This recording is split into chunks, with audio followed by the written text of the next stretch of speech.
నమస్తే, welcome to mega nine TV. నేను సిరాజ్.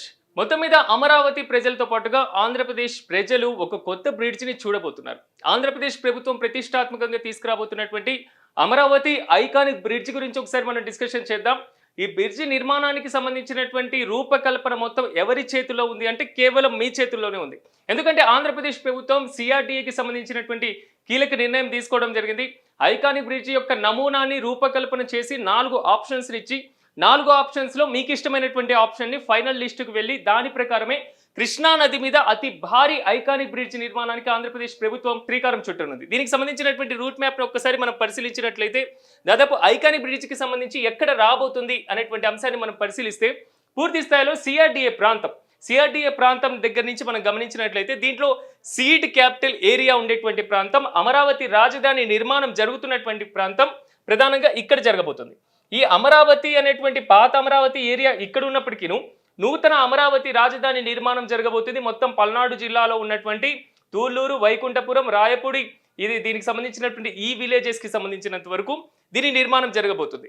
దీంట్లో రాబోతున్నటువంటి ఏదైతే ఉందో ఈ బ్రిడ్జ్, ఐకానిక్ బ్రిడ్జ్, గతంలో 2014 నుంచి 2019 మధ్య తెలుగుదేశం పార్టీ అధికారంలో ఉన్నప్పుడు ఆ కాలంలోనే దీన్ని ఏర్పాటు చేయాలి, ఒక ఐకానిక్ బ్రిడ్జ్గా నిర్మించినట్లయితే కొంతవరకు కృష్ణానది మీద పర్యాటకంగా అభివృద్ధి చెందుతుంది. మరోవైపు రాజధాని ప్రాంతానికి ముఖద్వారంగా ఉంటుంది.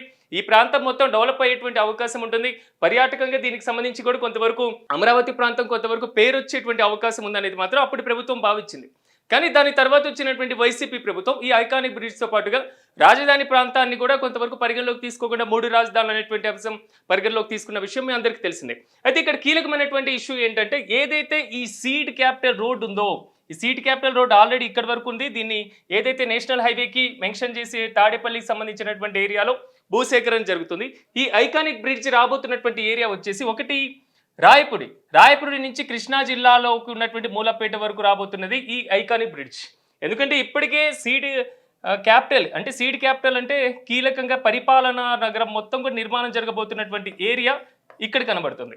ఇది ఏదైతే విజయవాడ నుంచి హైదరాబాద్ వెళ్ళబోతున్నటువంటి నేషనల్ హైవే, ఇది విజయవాడ ప్రాంతం నుంచి మరోవైపు గుంటూరు జిల్లాలోకి వచ్చి గుంటూరు జిల్లా దగ్గర నుంచి చెన్నైకి వెళ్తున్నటువంటి మార్గం. ఇది ప్రకాశం బ్యారేజ్ దగ్గర నుంచి మంగళగిరికి వచ్చేసి మళ్ళీ ఈ ప్రాంతంలో కలుస్తున్నటువంటి ఏరియా.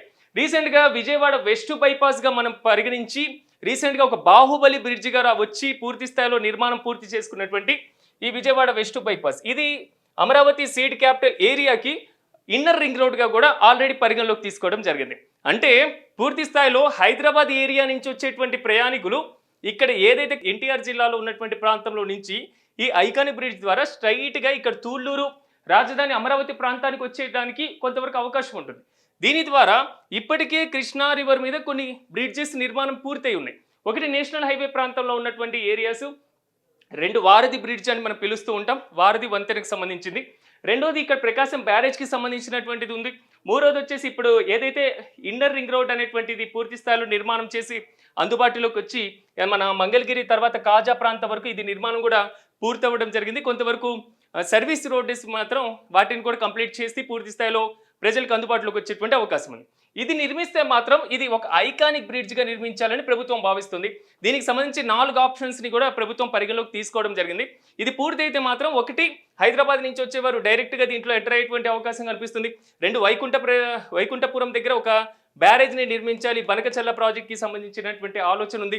రెండోది అమరావతి ప్రాంతం నుంచి ఇప్పటికీ దీనికి సీడ్ యాక్సెస్ రోడ్కి కనెక్టివిటీ కూడా ఇవ్వడం జరిగింది. సో ఇది మాత్రం హైలైట్గా ఉండేటువంటి అవకాశం ఉంది. ఇది ఎలాగా రూపకల్పన చేయబోతున్నారు అనేటువంటి ఇష్యూని ఒకసారి మనం పరిగణలోకి తీసుకుంటే మొత్తం సిఆర్డీఏ 4 ఆప్షన్స్ ఇవ్వడం జరిగింది. ఆ 4 ఆప్షన్స్ని మనం పరిగణలోకి తీసుకుంటే మొదటిది ఈ ఆప్షన్, ఈ పిక్చర్కి ఒకసారి మనం చూసినట్లయితే మొత్తం కూడా రాష్ట్ర సాంస్కృతిక వైభవాన్ని ఉట్టిపడేలా చేస్తున్నటువంటిది ఈ ఐకానిక్ బ్రిడ్జ్. దీనిలో భాగంగా మొత్తం కూచిపూడికి సంబంధించి రాష్ట్ర నృత్యం కూచిపూడి కాబట్టి దాంట్లో హస్తముద్రలు ఉండేలాగా రేడియేటింగ్ కేబుల్ బ్రిడ్జ్ని కూడా నిర్మించాలి అనేటువంటి ప్రభుత్వం కూడా పరిగణలోకి తీసుకుంది. అంటే కూచిపూడి నృత్యానికి సంబంధించినటువంటి ఒక భంగిమ, ఈ భంగిమని ఇవ్వడం వల్ల కొంతవరకు కూడా ప్రజలకు అందుబాటులో ఉంచాలి అనేటువంటిది కూడా ప్రభుత్వం భావిస్తున్నటువంటి పరిస్థితి కనబడుతుంది. సో ఒక్కసారి మనం చూసినట్లయితే ఈ విధంగా వస్తుంది ఆప్షన్ నెంబర్ 1. అంటే పూర్తి స్థాయిలో కూచిపూడి నృత్యంలో ఉన్నటువంటి ఒక భంగిమని ఇక్కడ కీలకంగా తీసుకోవడం జరిగింది. దీంట్లో కూడా పూర్తి స్థాయిలో ఒక హస్తముద్రలు ఉండేలాగా, అంటే ఒక షేడ్, ఒక భంగిమలో ఉండేలాగా ఒక షేడ్ని కూడా ఇక్కడ రూపకల్పన చేయడం జరిగింది. ఇది ఆప్షన్ నెంబర్ 1.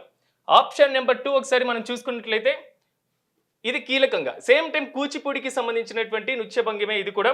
సో ఎరుపు తెలుపు రంగులో ఉండేటువంటిది ప్రధానంగా ఈ బ్రిడ్జ్కి సంబంధించినటువంటి నమూనా.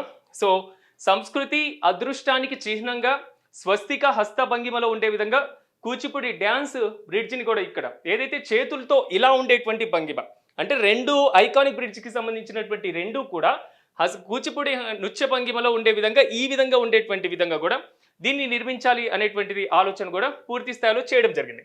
ఇక మూడో ఆప్షన్ చూద్దాం.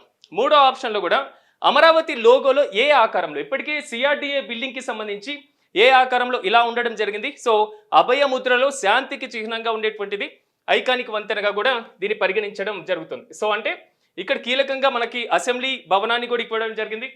సచివాలయాలకు సంబంధించినటువంటి టవర్స్ 5 టవర్స్ ఉంటాయి, దాని వెనకాల హైకోర్టు టవర్స్ వస్తుంది. సో ఒక్కసారిగా పూర్తిలో దీంట్లో ఎంటర్ అయిన తర్వాత రాజధాని సీడ్ క్యాపిటల్లోకి ఎంటర్ అయ్యేందుకు అవకాశం ఉంటుంది. దీన్ని కూడా పరిగణలోకి తీసుకోవాలనేది మాత్రం ప్రభుత్వ ఆలోచన. ఇక ఆప్షన్ నెంబర్ 4కి వస్తే ఒక్కసారి ఇది కూడా కూచిపూడి నృత్యంలో కపోత ముద్రలో చేతులు ఎత్తి అభివాదం చేస్తున్నట్లుగా కూడా ఐకానిక్ వంతెన, అంటే పూర్తి స్థాయిలో కపోత ముద్రలో కూడా నమస్తే పెడుతున్నట్లు కూడా ఈ ముద్రించడం జరిగింది. అంటే మొత్తం మీద 4 ఆప్షన్స్ ఇవ్వడం జరిగింది. 4 ఆప్షన్స్ని కూడా పూర్తి స్థాయిలో సిఆర్డిఏ వెబ్సైట్లో పెట్టడం జరిగింది. Option number 1, option number 2, option number 3 and option number 4. మీరు మాత్రమే దీనికి సెలెక్షన్ చేసుకోవడానికి అవకాశం కల్పించింది ప్రభుత్వం. ఇది ఆంధ్రప్రదేశ్ ప్రభుత్వం ప్రతిష్టాత్మకంగా తీసుకున్నటువంటి ప్రాజెక్ట్. ఎన్డీఏ కూటమిలో భాగస్వామిగా ఉంది కాబట్టి రావాల్సినటువంటి నిధులన్నీ తెప్పించుకోవడం, రాష్ట్రానికి అవసరమైనటువంటి ఐకానిక్ ఇలాంటి ప్రాజెక్టుల నిర్మాణానికి కూడా చంద్రబాబు నాయుడు ప్రభుత్వం కూడా ముందుకెళ్తున్నటువంటి పరిస్థితి కనబడుతుంది. సిఆర్డిఏ భవనానికి సంబంధించినటువంటి నమూనాను మీరు పరిశీలించారు. ఇలాగే 10 ఆప్షన్స్ ఇవ్వడం జరిగింది. 10 ఆప్షన్స్లో ప్రస్తుతం అది ఫైనల్ స్టేజ్కి వచ్చేసింది. ఫర్నిచర్ వర్క్స్ కూడా జరుగుతున్నాయి కాబట్టి త్వరలో అది కూడా అందుబాటులోకి వచ్చేటువంటి అవకాశం ఉంది. కానీ ఆంధ్ర ప్రాంతంలో ఇలాంటివి మాత్రం ఇప్పటి వరకు అవకాశం లేదు. పూర్తి స్థాయిలో వైజాగ్లో ఒక గాజు వంతెన ప్రస్తుతం కన్స్ట్రక్షన్ జరుగుతుంది కాబట్టి రాజధానిలో ఇలాంటి ఏరియాలో మాత్రం ఇలాంటి ఐకానిక్ బ్రిడ్జి కనుక కన్స్ట్రక్షన్ పూర్తయితే మాత్రం పర్యాటకంగా రాజధాని ప్రాంతం మరింత డెవలప్మెంట్ అవ్వడానికి అవకాశం ఉంటుంది కాబట్టి సో ఏ ఆప్షన్ అయితే మీకు నచ్చుతుందో ఆ ఆప్షన్ని మనం సెలెక్ట్ చేసుకోవాలి. ఆప్షన్ని సెలెక్ట్ చేసుకున్న తర్వాత ఈ క్యాప్చాని మనం ఇక్కడ సెలెక్ట్ చేసేసి సబ్మిట్ చేయాలి. దీనికి అవసరమైనటువంటి ప్రాసెస్ని కూడా మీరు కూడా పరిగణలోకి తీసుకోవచ్చు. మీ పూర్తి పేరును, అదేవిధంగా మీ ఫోన్ నెంబర్ను, సో దీన్ని కూడా దీంట్లో మెన్షన్ చేసేసి మాత్రం తీసుకోవాల్సి ఉంటుంది. మొత్తం మీద రాజధాని డెవలప్మెంట్ అథారిటీకి సంబంధించి, అంటే సిఆర్డిఏ రాజధాని డెవలప్మెంట్ అథారిటీకి సంబంధించి మాత్రం పూర్తి స్థాయిలో ఈ ఆప్షన్స్ని మాత్రం పొందుపరచడం జరిగింది. దీని నిర్మాణం పూర్తయితే మాత్రం సిఆర్డిఏ ప్రాంతమే కాదు రాజధాని ప్రాంతం కూడా మరింత డెవలప్మెంట్ అయ్యేటువంటి అవకాశం ఉందనేది మాత్రం అక్కడి ప్రజలు చెప్తున్నటువంటి వాదన. సో ఇది పరిగణలోకి తీసుకొని మళ్ళీ దీన్ని టెండర్లో పిలిచి ఇది పూర్తి స్థాయిలో నిర్మాణం అయ్యేసరికి మాత్రం కొంత సమయం పట్టేటువంటి అవకాశం ఉంటుంది. రాజధాని ప్రాంతానికి మాత్రం ఇలాంటి ఏదైతే బ్రిడ్జెస్ ఉన్నాయో ఐకానిక్ సంబంధించి కొంతవరకు చిహ్నంగా మారేటువంటి అవకాశం ఉంటుంది. సో ఇవి మరింత అందుబాటులోకి వస్తే మాత్రం కొంతవరకు కీలకంగా ఆ ప్రాంత అభివృద్ధికి మాత్రం దోహదపడతాయి అనేది మాత్రం ఉంది. సో ఇలాంటి మరిన్ని అంశాలతో మళ్ళీ మరో టాపిక్లో మళ్ళీ కలుద్దాం. చూస్తూనే ఉండండి మెగా 9 టీవీ.